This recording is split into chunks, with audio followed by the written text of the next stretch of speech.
The tangled warps yank the fishing trawler Antares, causing it to list to starboard and capsize.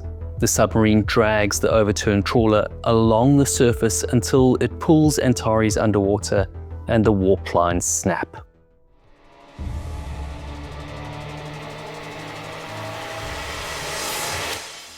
The Firth of Clyde in western Scotland was once a popular fishing ground known for its rich marine life. Eventually, industrial trawling was banned because major fish stocks collapsed. But before that, between 80 and 100 trawlers worked these waters, usually small vessels between 10 to 21 meters in length. These boats targeted fish that lived near the seabed like cod, haddock, whiting, and pollock. The fishing vessel Antares, built in 1965 and based at Carradale, was one of these trawlers. It was a wooden, stern-type trawler with a crew of 4, measuring just over 17 meters long and about 3 meters wide, capable of sailing up to 8 knots in speed. In November 1990, Antares was set up for pelagic or midwater trawling. Fishing in the Firth of Clyde was rewarding but dangerous, with deep waters, strong currents, and tricky tides that require careful navigation. It was also an important area for the British Navy. His Majesty's Naval Base Clyde at Waterline on the Gare Loch was a major Royal Navy base and the centre for Britain's nuclear submarine fleet, including some armed with Trident missiles. The base accommodated several squadrons of both nuclear and diesel submarines. One of them was the Trafalgar-class attack submarine HMS Trenchant, which carried 120 crew. Trenchant was a nuclear-powered submarine, 82 meters long, 9 meters wide, including its control fins, and 15 meters deep from the top of the conning tower to the keel. On the 12th of November 1990, HMS Trenchant leaves the Clyde submarine base at Waterline to serve as a training vessel for 6 officer students taking a submarine command course. This course, known as the Perisher course, is the Navy's toughest program to test whether officers are fit to command a submarine. Before each exercise, Trenchant's captain hands control to the course commander, called the teacher, who then passes command to the student being tested. During each exercise, the student performs all command duties while the teacher observes. On the 17th of November, after completing the first training phase between Scotland and the Faroe Islands, Trenchant enters the Firth of Clyde for the inshore phase with 4 remaining candidates. On Sunday evening, the 18th of November, the trawler Antares leaves Carradale to fish the deep trench in Bute Sound, northeast of the Isle of Arran. The crew usually fishes Monday to Thursday and returns home on weekends, observing a Scottish office rule banning fishing in the Lower Clyde from 1800 to 2400 on Sunday. Bute Sound was a busy fishing area. Antares fills its hold and sails to Largs northeast of the fishing grounds to unload its catch. At 17:30 on the 21st of November, Antares leaves Largs and heads back toward Bute Sound. At 1800 in Hunterston Channel, south of Largs, Trenchant is running an exercise where a Perisher student acts as duty captain. The student's task is a simulated mine-laying operation against the surface ship HMS Charybdis. At the same time, Antares reaches the deep trench at Bute Sound, where 2 other trawlers, Heroine and Hercules III, are already fishing. Antares enters the southern end of the trench, casts its net southeast of Heroine, and starts towing in a northwest direction. Antares uses a large midwater trawl net pulled by 2 long steel cables called warps to catch shoaling fish like cod and whiting. Each warp is a steel cable almost 500 meters long, running from deck winches through pulleys or gallows on either side of the stern. They're marked every 45 meters so the skipper can judge how much has been paid out based on depth. Each warp connects to a heavy rectangular trawl door or otterboard, which holds the net open horizontally. The top of the net is wider than the end, funneling fish into the tail. When towing at 3 to 5 knots, the drag creates several tons of pull, shared between the warps and the trawl doors. The skipper controls depth and spread by using the hydraulic winch to haul in or release both warps evenly. Antares has a central stern bracket that takes the full towing load instead of the winch, reducing stress on the gear. The system works like a large underwater parachute held open by the steel cables and trawl doors as it moves through midwater. While towing, Antares' skipper chats with Heroine's skipper on VHF radio, saying he'll tow north, then turn at the far end and go below to sleep while one of the other crew takes over. Pelagic trawlers in Butte Sound usually tow up and down the trench, turning only at the northern and southern ends of the route. To turn, the skipper first increases speed to full ahead, which lifts the net from the seabed. Then he turns the vessel a hard 90 degrees and holds that course until slack in the warps is taken up and tension returns to the trawl gear. The first part of the turn takes about 4 minutes. Next, he makes another 45-degree turn, holds his direction until the gear tightens again, and follows up with a final 45-degree turn to complete the 180-degree U-turn. The full turn from start to finish takes about 15 minutes. While turning to starboard to the right, both warps stretch taut over the starboard quarter. The outer warp, which is in this case the port warp on the left, takes more load, and its trawl door rises higher in the water, so the port warp sits higher than the starboard one, almost like a plane banking to the right. During the turn, the net narrows, bringing both warps close together, so the crew watches closely to make sure they don't cross over each other. The trawler's at its most vulnerable during the turn, so the helmsman stays on the bridge to make adjustments to the course as the turn progresses. At about 22:30, the crew member at the helm calls his wife to say they're behind the Isle of Arran and that he'll wake the skipper at 02:30. The three trawlers keep fishing throughout the night with no further radio contact.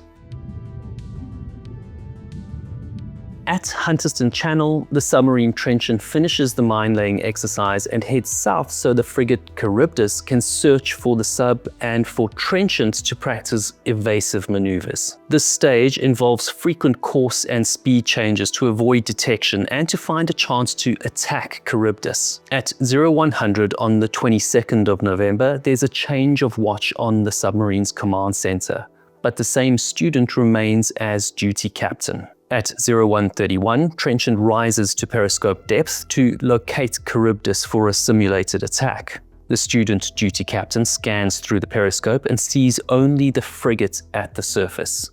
Then the submarine submerges again. Sonar is the main way submarines detect other vessels. It operates in two modes, active and passive. In active mode, the submarine sends out sound pulses that bounce off objects and return as echoes, showing their position. In passive mode, which is always on, the submarine listens for noises from other vessels. From the bearing and frequency of the sound, trained sonar operators can judge the type of vessel and the distance from the submarine. Most surface ship noise comes from the propeller. Large vessels have slower propellers. Smaller ones are faster. Even a stationary ship can sometimes be heard below the waterline if machinery on board is running. But a silent vessel or object can't be detected by passive sonar. Trenchant carries several sonar arrays to detect noise, intercept transmissions from ships and submarines, and receive active sonar from other warships. At 0158, trenchant sonar picks up a close contact about 350 meters away while the submarine's completing a 180-degree turn to port, which is to the left. Just before 0200, the teacher ends the exercise when trenchant is steady on a compass course of 150 degrees, traveling at 6 knots and submerged at 60 meters. Once the exercise is over, Charybdis turns northwest toward the Cock of Arran to meet another submarine, HMS Otter, which is conducting similar drills further north. The teacher tells the duty captain to stay in the area and prepare to hand command to the next student so they can begin their own exercise from that position. The teacher then leaves the control room to debrief the captain in the wardroom. At 0204, the duty captain turns to starboard to the right, and at 0209, Trenchant is sailing on a compass course of 315 degrees, still at 6 knots and 60 meters deep. A minute later, 4 contacts appear on sonar.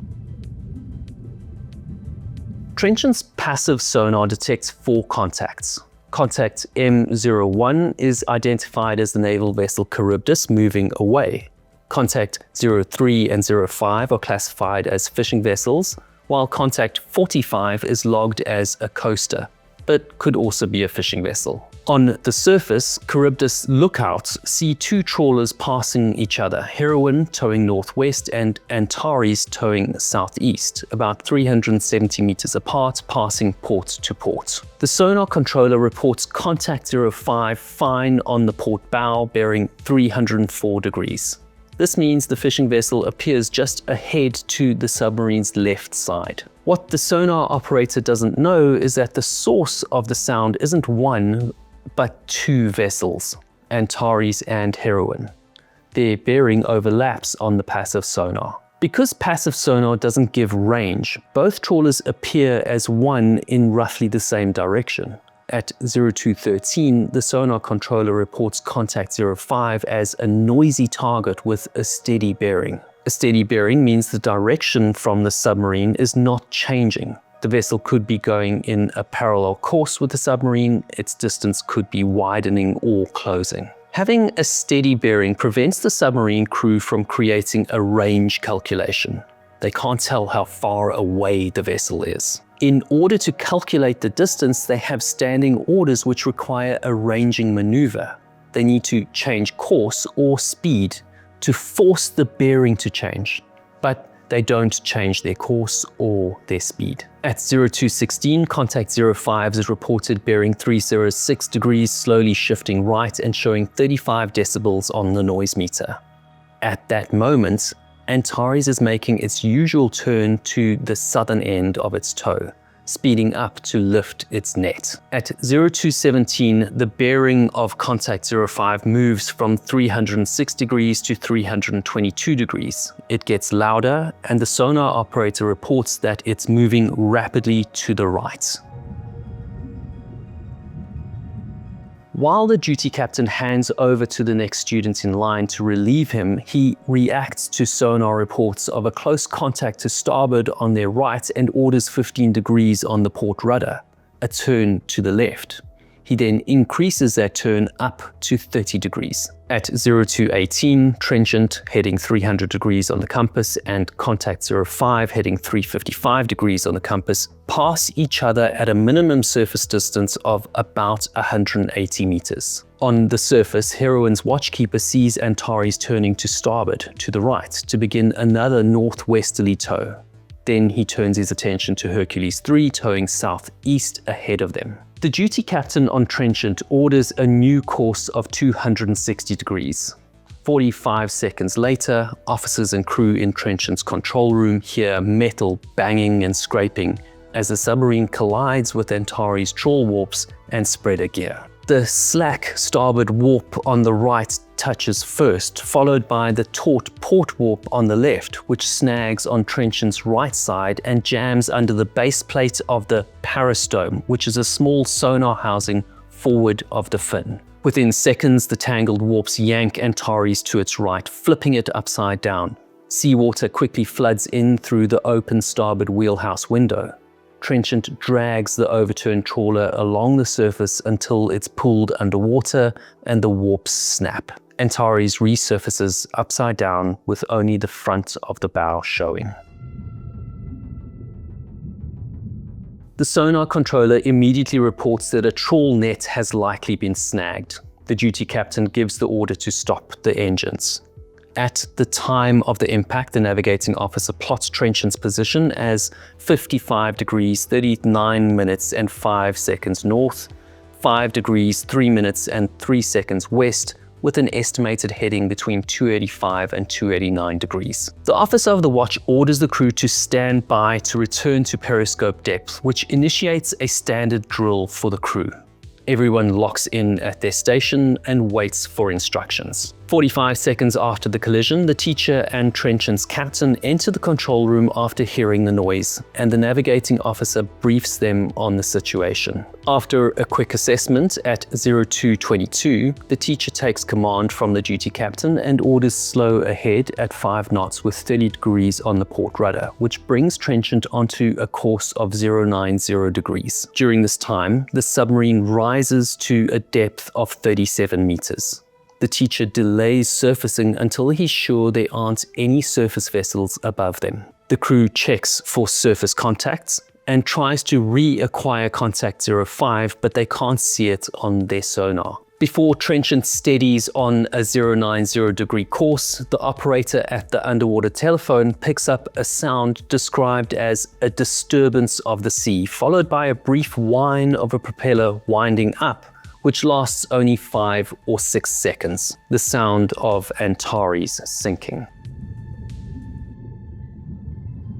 At 0239, after maneuvering clear of any possible surface contacts, Trenchant rises to periscope depth. The teacher scans the area and sees 2 fishing vessels near each other, Heroine and Hercules 3, but no sign of any other close contact to the submarine. They raise their radio mast and make contact with Charybdis to ask if any fishing boats have reported problems. Charybdis replies that they haven't heard anything unusual. The teacher then hands control back to Trenchant's captain to finish surfacing. At the surface, the fishing vessel Heroine's watchkeeper and Hercules 3's skipper talk over VHF.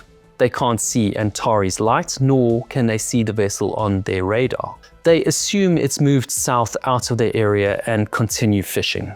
The weather is calm with light variable winds, clear skies, and visibility about 7 nautical miles. Sea temperature is about 11 degrees Celsius, and the air temperature is around 6 degrees Celsius. There's no significant tidal current in the area.